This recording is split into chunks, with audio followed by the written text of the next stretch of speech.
Okay, Pumla, so thank you very much for taking the time for this interview for MyUrbanology. You are an award-winning, successful writer from South Africa, and you're opening perspectives on post-colonial views on feminism, on intersectionality, and many other issues in your books.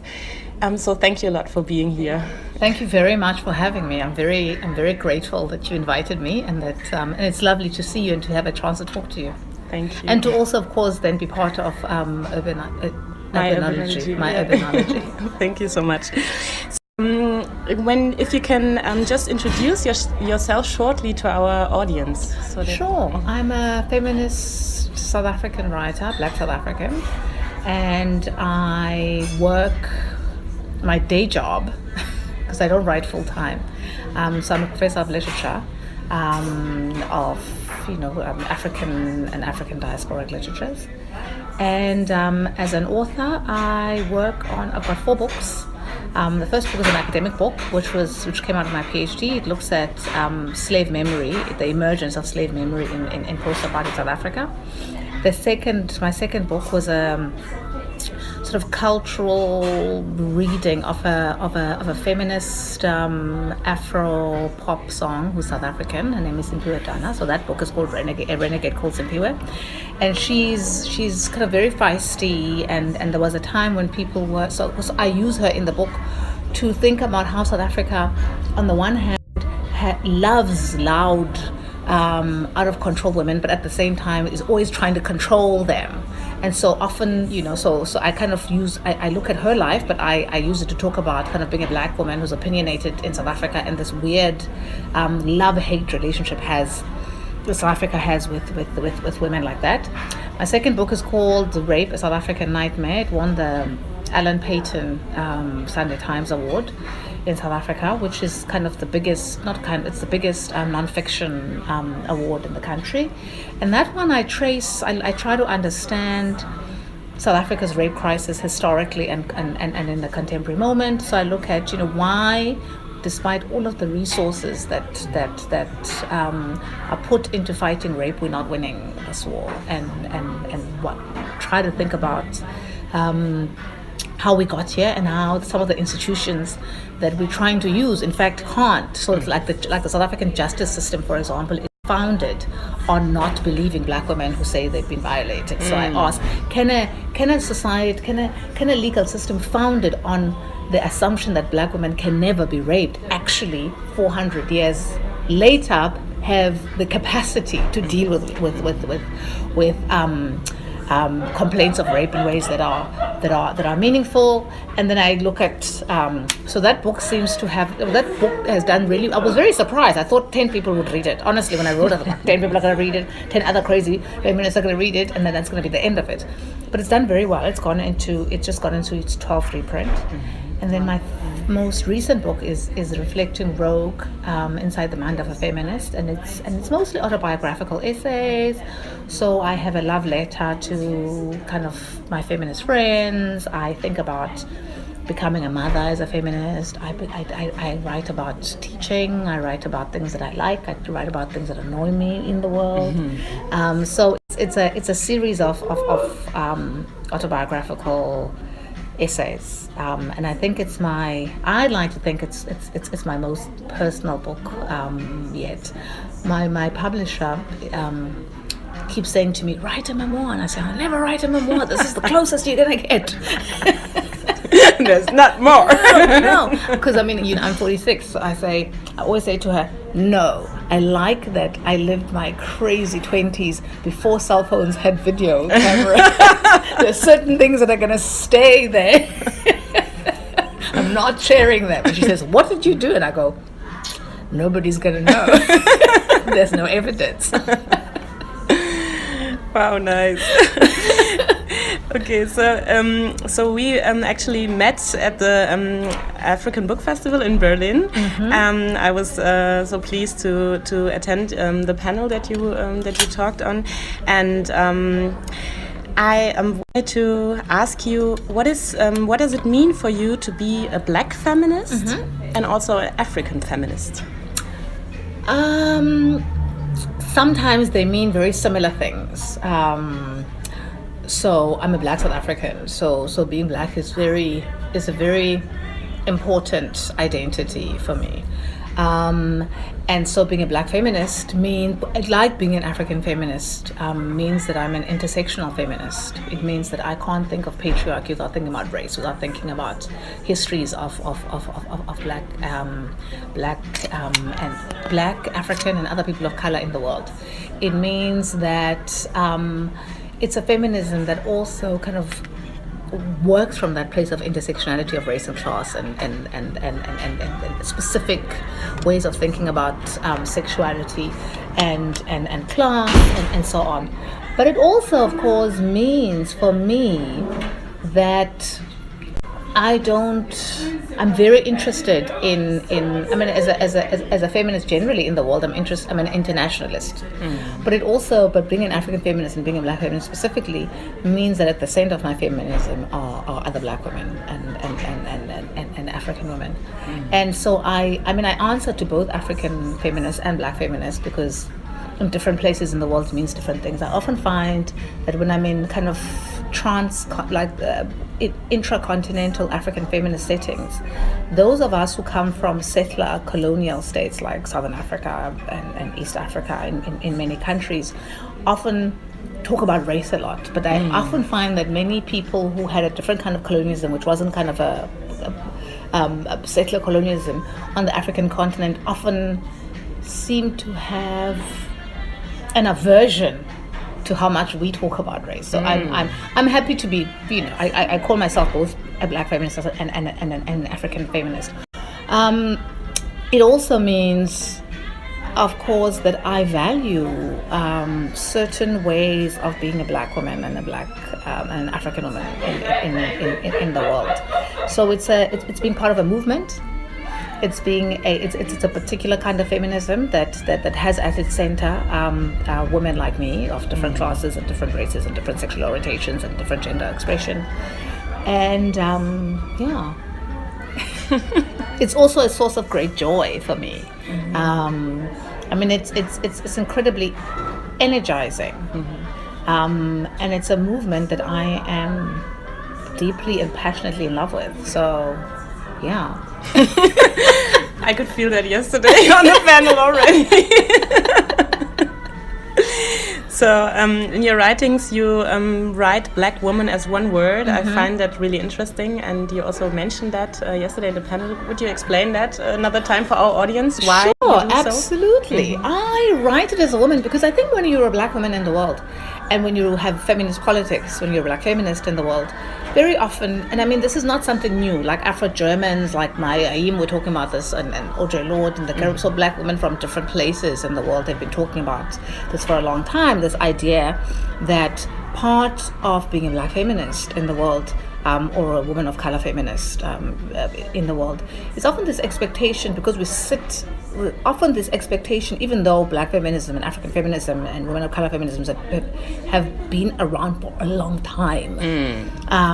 Often there's the treatment from the outside as though we knew, right? And we can't. But we also, of course, belong often to Black radical traditions, to Pan-Africanist traditions, to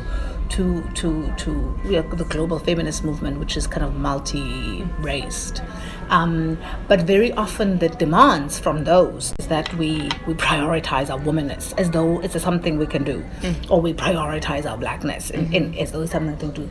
So for me, the reason I write Black woman as one word is again an attempt to render on the page my Black feminist politics, my absolute refusal to separate, to just say, like, first of all, even if I wanted to separate my Blackness from my womanness, I couldn't.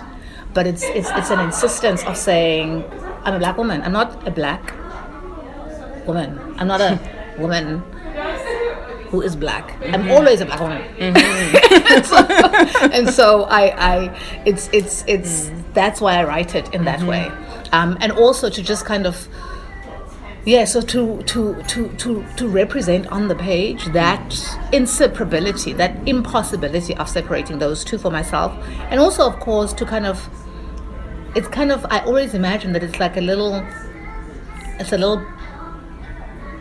playful thing that I do with my Black women readers as well, because I'm hoping that when they see it, they go, hey. I've been that word too. Yep. We are here. Okay, yeah. So, you already said you're a professor of literature and also a writer. Where do you take your strength and your inspiration from? From different places, from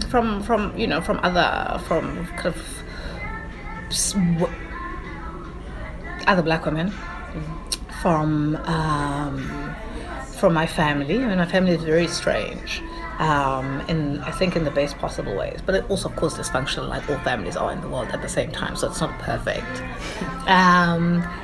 And from from history. I have a very, I suppose, the work that I do, my day job, that is, means that because I teach the creative works and the ideas of Africans, of other third world peoples in the world, I have a very strong sense that I don't really feel very isolated.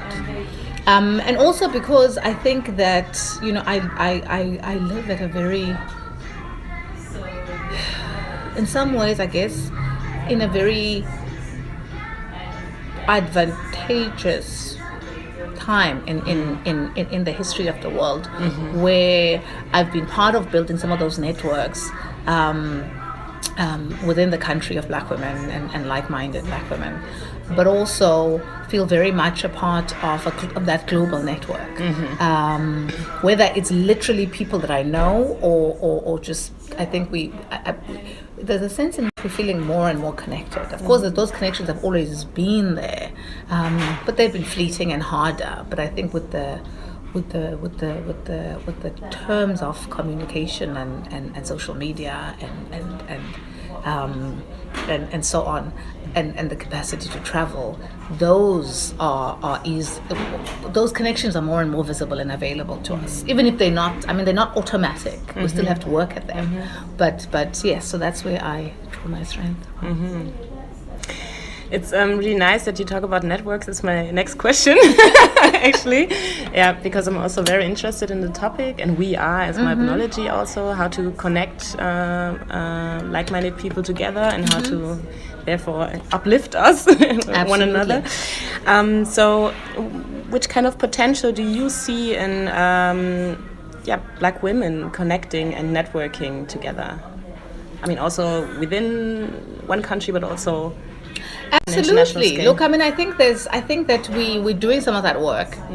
I think that work has, to a certain extent, always been there. I mean, a friend of mine is writing there's a series of biographies that we're doing, and I'm doing it on a South African writer called Miriam Tladi, and she's doing hers on Audre Lorde, and she was in Berlin doing archives, and she said, "Oh my God, did you know they knew each other?"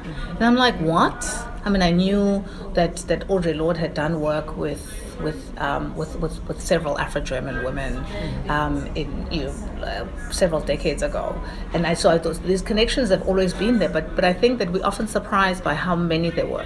And I think with the advantage that we have now is that we can communicate better, right? You and I met at the book fest, but we found each other again on social on social media. And I think that sometimes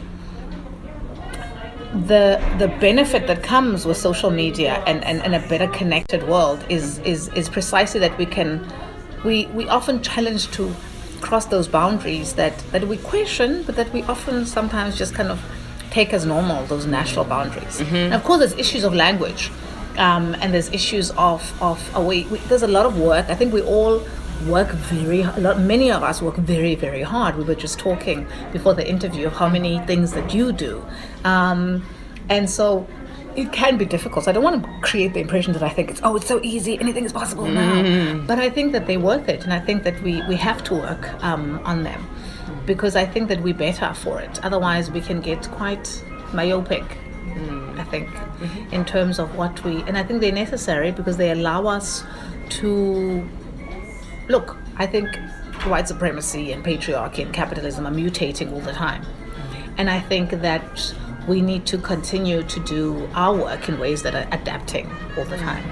And so how do we create them? I don't know. I mean, I think we just do. We make the connection. We say, okay, so you and I have connected. How do we share our networks? How do we deal with the difficulty? But what is the pleasure that can come from it? What can we do if we're thinking similarly across boundaries?